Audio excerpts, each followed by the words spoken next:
I'm going to show you how to make your own arch supports in the time allotted for a changeover during a tennis match, or less than 90 seconds, using only one item. Here we go.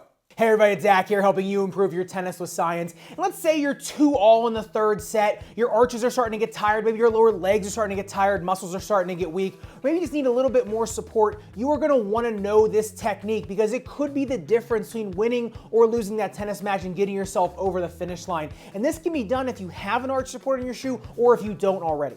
And that one item to make your homemade arch supports is 1.5-inch athletic tape or 3.8 centimeter. You can use wider athletic tape. All you gotta do is cut it down lengthwise. And if you use smaller tape, just use more strips. Now, as you notice, I'm not using KT tape or any of the fancy Kinesio tapes. This is just standard old athletic tape, a couple bucks at the store.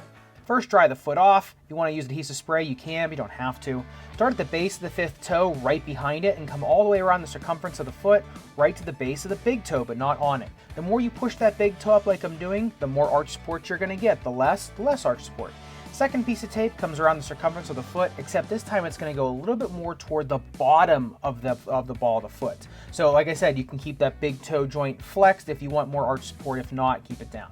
Third strip comes even further on the bottom of the foot, almost creating this big fan under the first metatarsal and second metatarsal. Next, you're going to start with the arch support tape. You want to start it in front of the heel, not on the heel, or that will cause pain. And just keep putting those strips half overlapping right on the arch of the foot. You can see my skin lines growing more and more because my arch is starting to get jacked up more and more. Now, you do not want these strips of tape to hit the ball of your foot. You want them just before the ball of your foot. Next, put one more strip of tape around the circumference just to kind of hold everything together. And then one more strip on the top of the foot just to give it all kind of a finished look and to stop it from sliding on the top of your foot. That's it.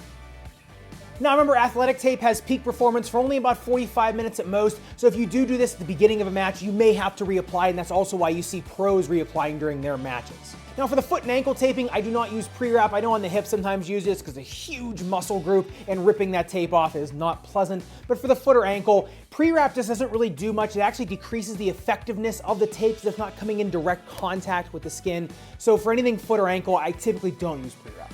And hey, if you learned something, let me know by giving this video a thumbs up. I really hope this helps you in your next tennis match. I'll see you next time.